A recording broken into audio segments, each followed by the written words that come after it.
The following podcast is a deep, shallow dive production. Okay, let's go.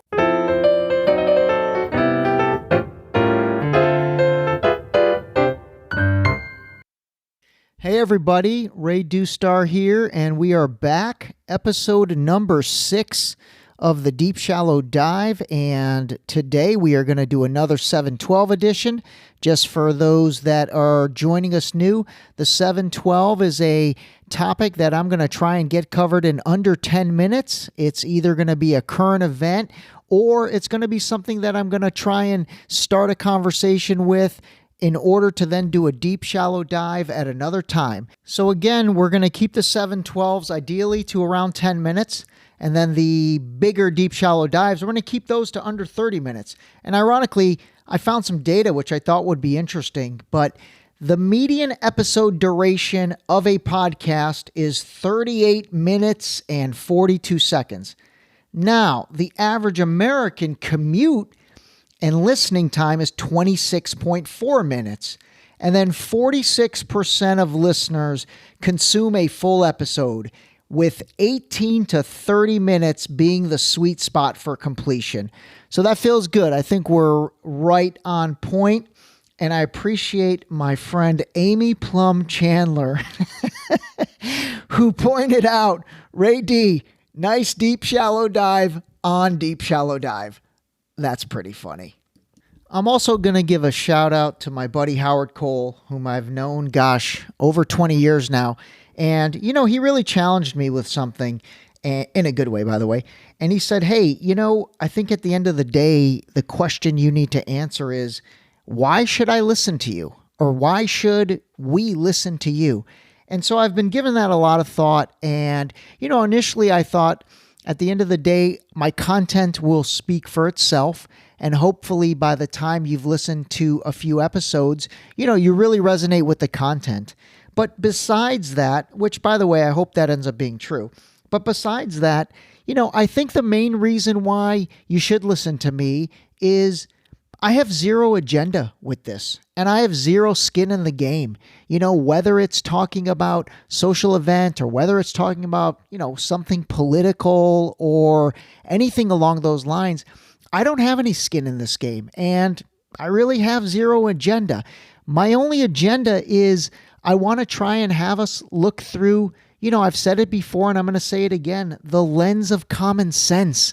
God, I really feel like common sense has gotten lost over the past 3 or 4 years. And so that's why I'm trying to be, incredibly objective, look at things from every side. I love crowdsourcing opinions on things. And unlike other podcasts, I'm willing to admit when I'm wrong. Or even better, I'm willing to admit where new data or new opinions have come in and collectively, we think about things in a different direction. The other thing is, I'm not trying to be an echo chamber here and, just be another guy that thinks this or another guy that thinks that. I listen to a ton of podcasts myself and, everything is so partisan these days. Everything is either super far one direction or super far the other direction. I'm not even going to say the call signs of those directions because again, I'm trying to stay away from all that because I don't enjoy any of that stuff. I really don't. What I enjoy is applying common sense to everything that happens and calling a spade a spade. So that's what we're going to do. I'm also going to continue to give my friends shout outs because I think it's fun and I think it's funny for them to hear their name on a podcast. All right, a quick little bit of housekeeping from the previous episode where I pulled back the curtain and let you know how I literally created this podcast. If you didn't get a chance to listen to that, I think it'll be informative for you. It's episode number 5. It basically talks about how in the process of 5 days, I created and built this podcast. And it talks about a lot of cool AI companies that I used and just kind of helps you understand that.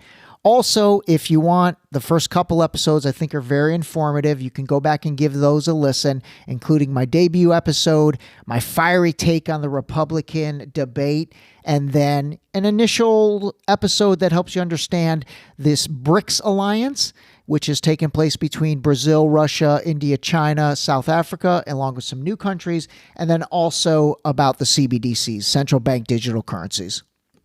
Okay, real quick, from that last episode, I did want to clarify, when I say RSS feed, that RSS feed is created by your hosting platform. So in my case, that's Spotify for podcasters. They're the ones that give me that RSS feed, which is, again, just like a web address. And then I put that in Apple Podcasts, Amazon, Google Podcasts, all that.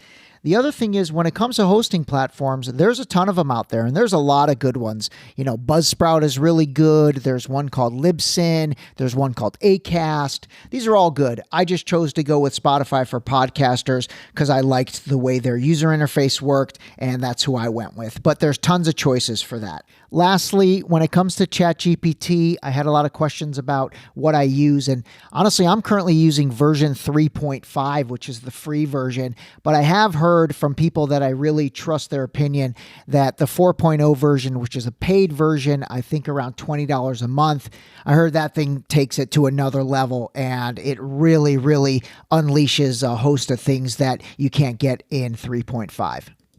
All right, so the first main thing I wanted to talk about today is I want to talk about term limits when it comes to, the folks in Congress. And really what's causing me to have this discussion is, once again, Mitch McConnell, the Senate Minority Leader, it looked like he maybe suffered a TIA, a transient ischemic attack, which is like a mini stroke.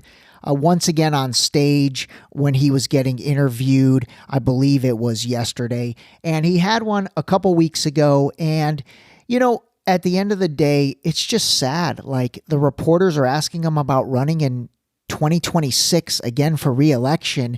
And then, he kind of freezes. It's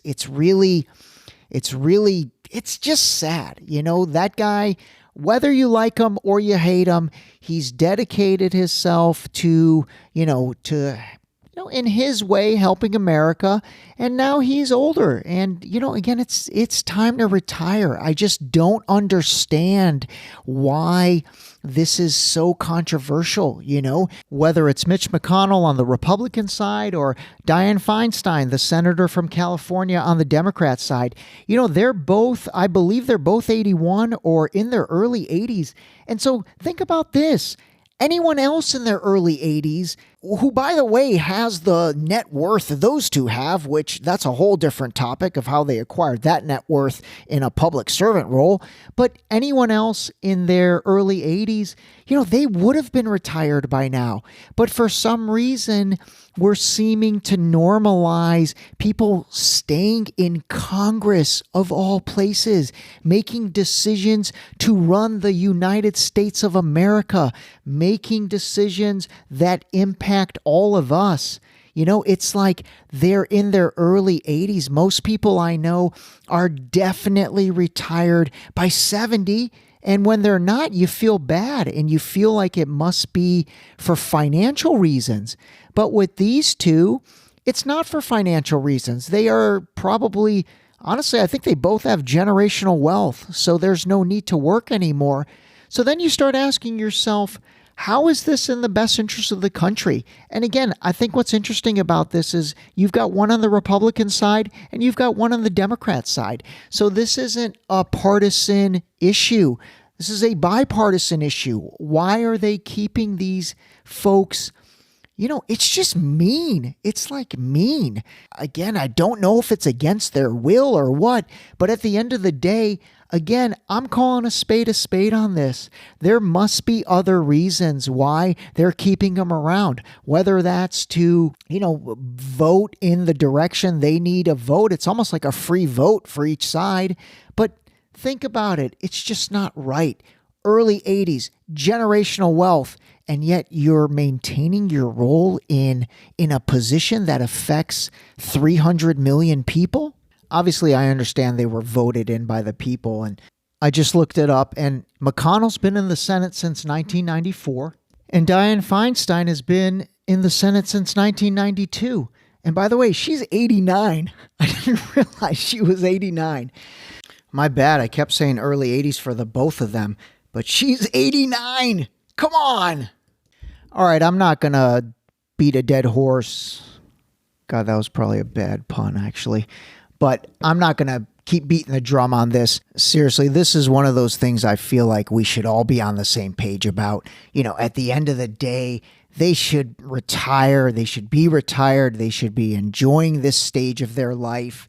And when I see them having things happen to them like Mitch McConnell has a couple times, honestly, my first inclination is I feel bad for them. I feel sad. Like, it's a sad thing. You should not be doing that. You should be enjoying yourself, spending time with your loved ones. I'm sure they both have grandkids, and that's what they should be doing. Anyway, that's it for today. That is the 712 edition of the Deep Shallow Dive. Hope you enjoyed it. And remember, always call a spade a spade. All right, everybody. We'll talk to you soon. This episode was brought to you by Boost Liquid Vitamins. Wake up, take your Boost, start your day. Drink your vitamins, build your immune system with Boost. Available on Boost.com.